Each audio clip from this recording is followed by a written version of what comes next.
Hello, everybody. Karl Diffendorfer here with Higher Impact. It's good to see all of you. It's been a little while since I've done a live recording, but I'm excited to meet with you. Today, I have something new starting, and I'm taking a little bit of a risk here in that I haven't really done this before. Well, what is that? Well, I'm in the process of starting a podcast. And the reason for that is that I've noticed that business owners all over the world have so much information that they're hungry for. And so my hope is that through this podcast, we can really begin to help you, the business owner, business leader, really dive into those key things that are holding you back from the success that you're after. So my goal today is to try to teach you a little bit, but we're going to do this in a different format today. What we're going to do is we're going to actually meet with somebody who is successful already in something that they're doing, and I'll share that with you in a moment. And that thing will be exciting to talk about. So you're going to have a new little thing that we're going to learn about.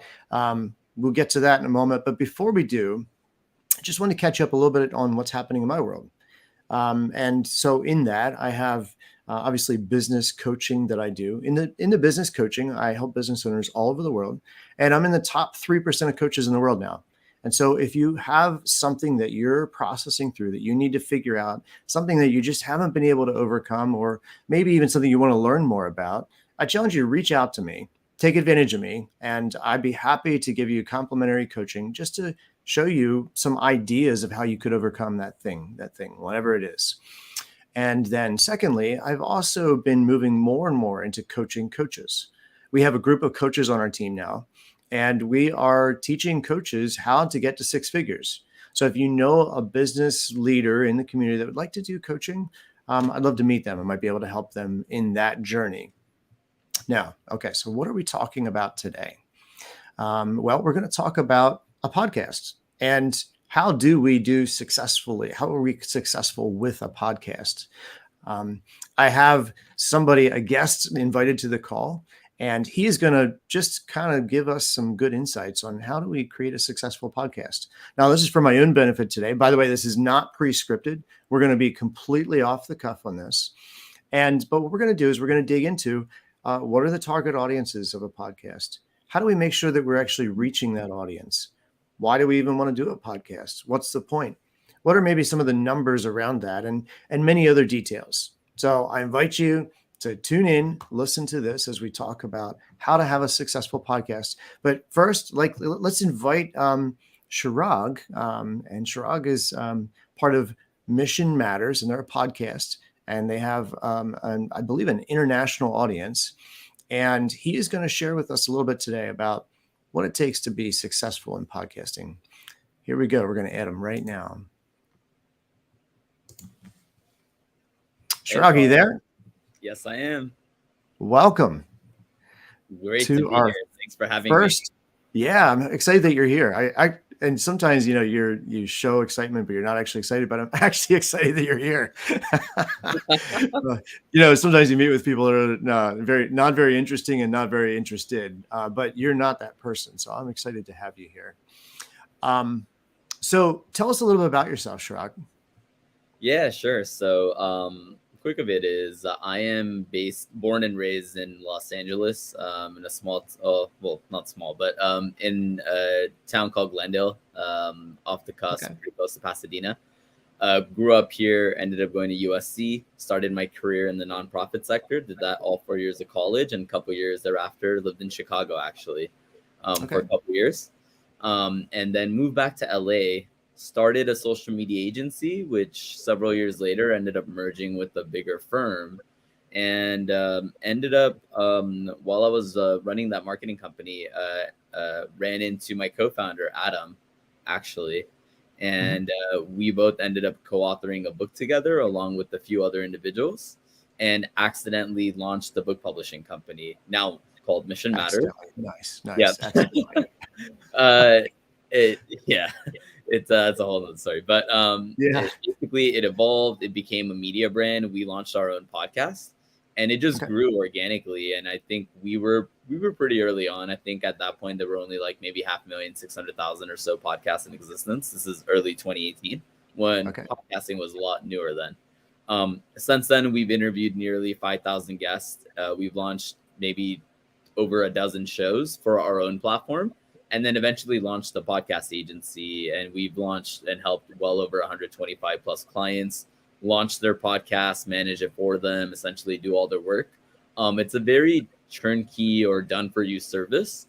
And we made it a very white glove service, knowing that majority of our clientele base are large companies or individual founders of companies who are very busy and don't have the time to do all the legwork. They just want to record the content, something just like this, and then want us to take care of the rest. So anyway, that's basically us in a nutshell. So been in marketing branding for pretty much most of my career.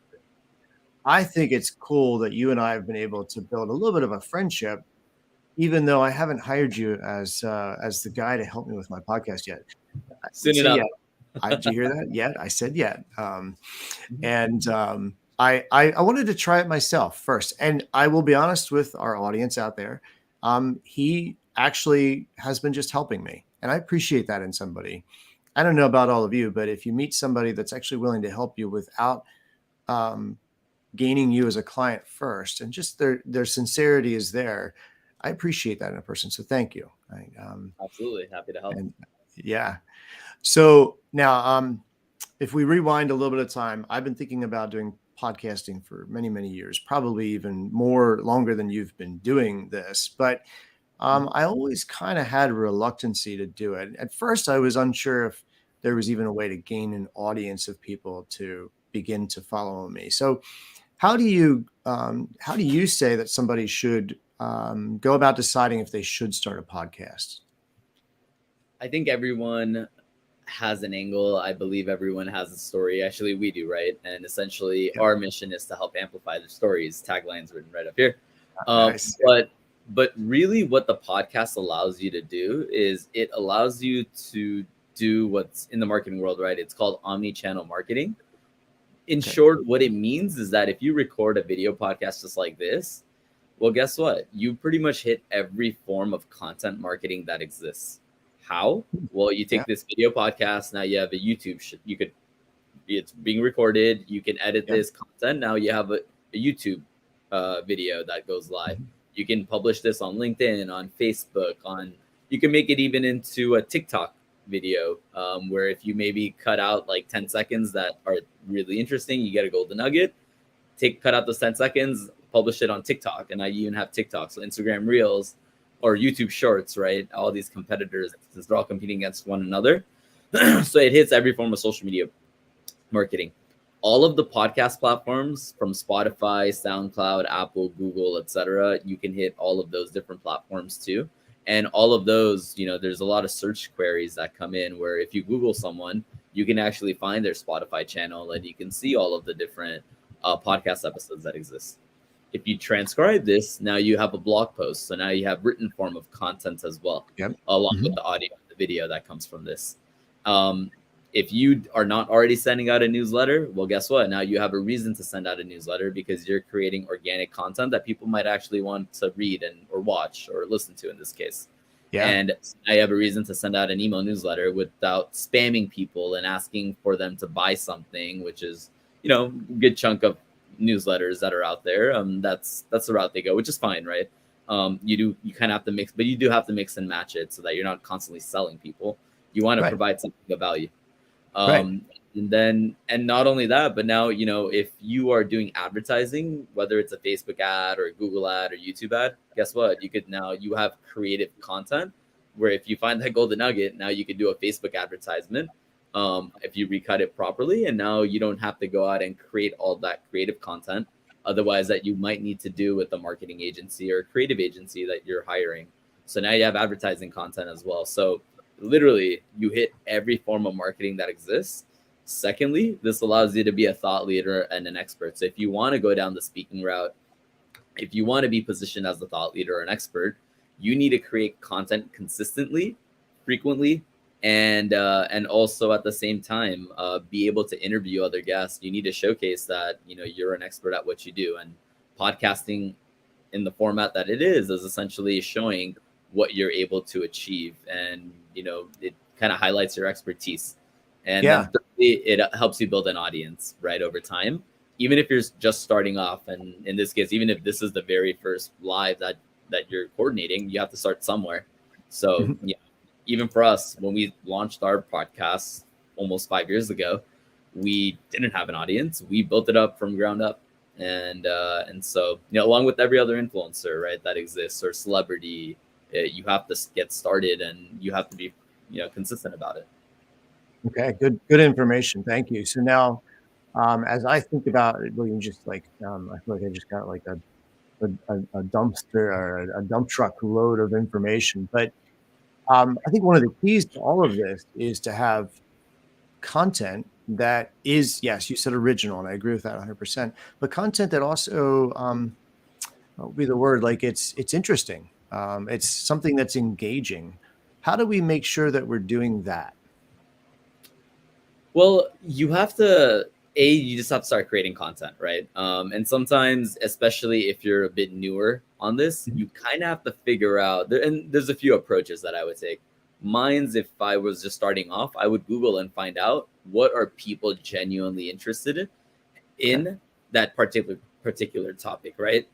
So whether it's on impact, whether it's on investing, whether it's on finance or real estate or whatever topic it is that you're focused on, I Mhm. would first figure out what are the most commonly asked questions that exist around that. Okay. In fact, there's one great resource called Answer the Public. So if you just go to like answerthepublic.com, you Mhm. type in the topic that you're discussing. So let's say real estate, because it's I think a lot of people understand what real estate is. It's pretty self-explanatory. Once you type in real estate into Answer the Public, it gives you the top few hundred most commonly asked questions or Googled questions. So if Oh, you look cool. at that, like it's like, what is real estate? Maybe that could be one of the questions. And so now that's the topic that you're discussing. So if you're answering that question, because that's what people want to learn about, that's what you can focus your podcast episode on. And now you create a whole discussion on what is real estate or how do you get into real estate investing? Maybe that's a commonly asked question. So now you can create an entire podcast episode answering that one question. And I'm sure that one question alone, there's so many different types of answers and there's so much research that you could put into it that you Yep. could create an entire podcast episode or you could coordinate an entire interviewing a real estate expert, asking them about their opinion on real estate investing. So Good. Good information. Okay. So now I'm going to just keep drilling you with questions today. Um, and by the way, I'm just going to add one little snippet. As you were talking, and really our model here, what we're doing is we're live streaming right now to Facebook, LinkedIn, YouTube. mhm. And that live stream gets just shared exactly as it is right now. No editing, no makeup. This is, no 3D effects, no explosions. Um, all of those things are just the way it is. Mhm. And then from that, we hope to take this and edit it down into a podcast that.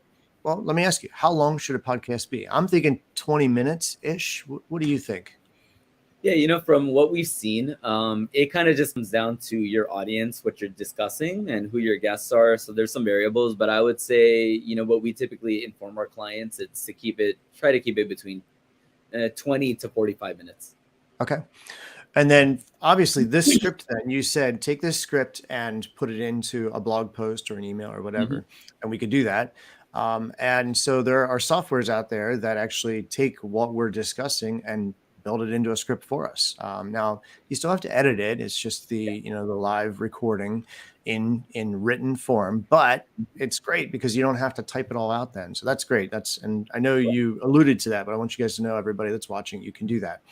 All right. So now my next question is, um, as we get the podcast going, what's the best way to increase your audience? How do you begin to get that following?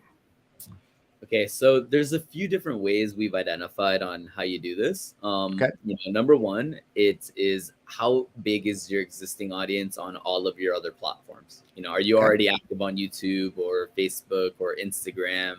Do you have a consistent email newsletter readership, right? So that's number one. It's how big is your existing audience? Secondly, if you have guests that you're bringing onto your show, strategically, how big is their audience and how likely are they to promote the show, right? So you could build out the logistics and inform the guests and request, or ask them politely if they can promote the episode after it's aired. And so that's the second way to do it, is to build off the audience of your guests that you're bringing onto the show. Right. Third, and this is typically the most guaranteed way to do this, is with most social platforms in general, whether it's Meta, Facebook, or Instagram, right, or Google or YouTube, or any of these platforms that exist. Typically, it's now become more so a pay-to-play platform, and so in short, you could spend some advertising dollars to direct traffic to increase your audience views, listenership. So it's ad buying, media buying. In short, is the third way to do it. The fourth way to do it is, of course, PR to build off of it. Fifth way is, of course, organic social media marketing. So finding communities that are relevant to what you're talking about. So, real estate, for example, there are many forums, communities on Reddit, on Yelp. There's a lot of Facebook groups, LinkedIn groups. So it's taking that content and sharing it in a way that's authentic and genuine and adding to the conversation, as opposed to pushing it and shoving it in people's faces or spamming them, right? So those are all different ways to do it, and I can keep going down to the weeds, but the combination of all of that is necessary to build up an audience. Okay, very good. And so then how frequently do you feel like it should be? Is this weekly or monthly, or how often should somebody be doing this? I mean, you want to do it as frequently as possible, but understanding even our market, where we're dealing with some of the busiest people in the world, right? We always recommend weekly is ideal at the least. If you can't do daily, or if you can't do it more frequently than that, try to keep it weekly, so at least you're frequent. But even if that is a little bit, if that's difficult to do, at the minimum, we always recommend at least once every other week. So twice a month. Figure that's very realistic, right? I mean, if all you're doing is recording content like this, 1-2 hours out of the month, that's more pragmatic, especially if you're doing it on Zoom, right? So if you're at the comfort of your home or office or wherever you might be recording, minimum, we always recommend at least once every other week. Okay.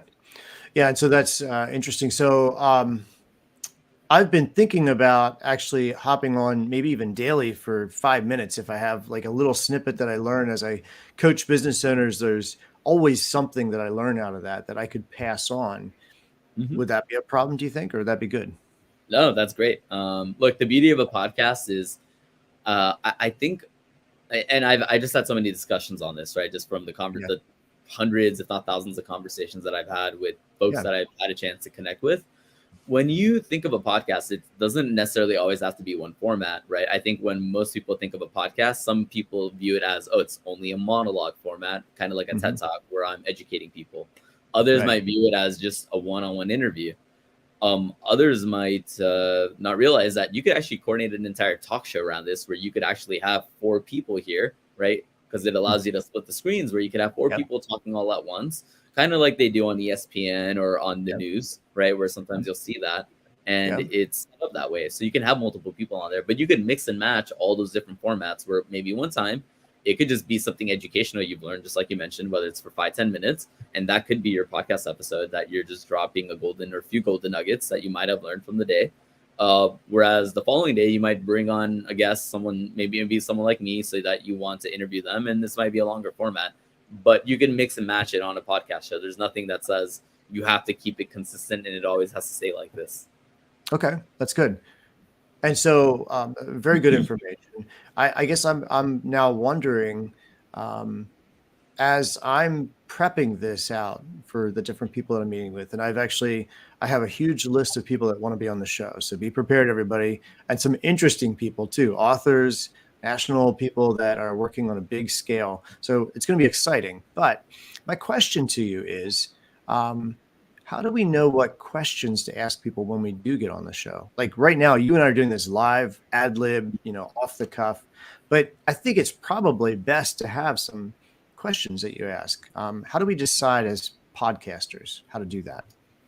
Yeah, so what we always do is provide all of our clients, like in the production stage, right before anything goes live, or we coordinate the live interview just like this, or even if it's a pre-recorded interview, right? Okay. We always provide like your safe list of questions that you can ask.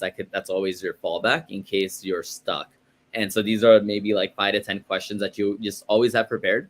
And you can always ask these at any given moment, and so that you can always have an engaging conversation, and ad lib it if you need to. So if the discussion is not going the way that you want it to, there's these few safety questions that you Okay. always have in your back pocket, to have in place. So that's number one. It's kind of like, your emergency questions in case anything Hmm. happens. Now, when you're discussing it's just researching the individual, right? So it's figuring out, maybe even asking the guests in advance, what questions do they want to be asked and what topic do they want to discuss that they feel comfortable. Okay. Maybe you could even have the guests infer and let you know what they're comfortable talking about, and then build out questions accordingly based on what the guests are providing you in advance too. Okay. That's good information. Good. Um, I can't think of anything. Is there any other questions I should be asking you? It's a great Um, coaching question, by the way. yeah, I love I, this I think question. I think it would be, you know, um, what haven't you asked in this case? So you know what? Yeah, I do have one. Yeah. Go ahead. Why should you, or how do you get started? How do you get going on a podcast? Because Okay. Yeah. maybe that's a question that I think has come up quite a bit. Hmm. So let me first paint the picture on the landscape of the entire podcast industry. And so, like, when we started, we were early on. I think there were maybe like 500,000 podcasts in existence.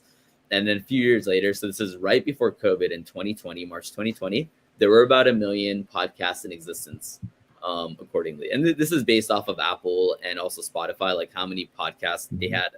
uh, you know, they had created or that were launched on their platforms right now. So 2 years later to this date, there's well over 5 million podcasts that are in existence, give or take. Wow. Okay. So the whole market went up 500% in a span of 1-2 years. Now, I think it has to do, there's a combination of COVID, a lot of people wanting to learn during that time period. So listening to more podcasts just because they're stuck at home, right? And Right. secondly, I think there's social platforms, whether it's Twitter Spaces or Clubhouse, that have launched. And it showed how easy it is, that basically a podcast is just you recording content on your phone and it going live. Now, what a lot of folks don't realize, up until they get started and they actually work on it, is that anyone can go in and record content, right? But to create quality content, it requires production, and Mhm. it does require staffing sometimes, Mhm. unless you're trying to build up your technical skill sets and you want to spend 10, 20 hours a week editing your content, publishing that content, Yep. distributing it across the social platforms, doing it properly and optimizing it. And so it is easy just to get it going. But if you're looking for quality, right, whether it's a video editor, if you're doing video content like this, or if it's strictly audio, you still need to Mhm. enhance the audio sound. There's a lot of great tools out there that allow you to self-learn, or you can hire agencies like ours that Mhm. exist that provide all those services. Yeah. And part of what we do is also even provide like a white glove service, where Mhm. we help all the pre-production, which is all the logistics on sending links in advance, making sure that the guests are prepared, that we, help out and figure out what questions they want to be asked, what topics they're comfortable discussing, and then even preparing the interviewer along with the interviewee with all the questions and the logistics that they need prior to the interview, and then even after the interview is completed, right? So once the interview goes live on all the social platforms and all the podcasting platforms, providing all those links. So it could be small little tidbits like that. Okay. But then even, again, the whole omni-channel marketing. So it's taking this video podcast, for example, and pushing it live across every platform that exists. Like I mentioned earlier, whether it's the email newsletter or the blog posts, on the website, or the social posts, the podcast channels, advertisements, other forms of content, and that can be repurposed around this. That's really the main key, is that, for 20, 30 minutes of your time, or even an hour of your time, however long that episode is, you can repurpose that content many times over. Like, we've Yeah. actually recorded a podcast episode that we cut and we've recycled and repurposed almost 50 times. Wow. Whether it's Okay. adding cool captions across the top, and, we're just repurposing the content. The good news is, um, that especially when you're dealing with some of the busiest people in the world, like when I was running my social media agency even about a decade ago, the biggest issue I had is, and this happened especially in service providers and more technical industries, whether it's like legal, for example. I Mm-hmm. remember my first lawyer that I worked with, I was not an expert in their industry and I didn't feel comfortable, representing the client on social media. I needed them to create the content for me and then I could repurpose that content, right? Had a Yep. podcast existed, I would have just had them interview someone or maybe create a monologue format in 20 minutes, just do like a full discussion based on a particular topic, which I could help them identify. And then I could effectively do my job as a marketer and repurpose that content. And now I've got 20 to 30, 40, 50 social media posts that I could create based on that, on the knowledge that I've learned and am receiving from that lawyer in this case. And then I Mm-hmm. can push it live across all the platforms because I'm not a lawyer and I can't misrepresent the client either. And, last thing I need is for any type of, lawsuit to take place, of course. So Right. giving specific examples that I'm hoping can make this more concrete, but there's a Yeah. lot of benefits. There's a lot of things you can do in marketing and across the board when it comes to owning or even, having a podcast in general. That's good. Very good information. Now, as you're sharing all this, I think one of the big things that I feel like there was something that differentiated you guys Hmm. that causes me to say yet when I say I'm not working with you yet. Obviously, when we discussed it before, I have all the technology taken care of. I have the team to do all the editing. So Hmm. that's all good to go. And that was part of the reason we decided, okay, right now is not the right time. But there was something that you guys did that I was like, man, that's really good. And I want you to share it with my audience just so they can say, I hadn't thought about that aspect of podcasting. Do you remember what that was? And can you share it with them?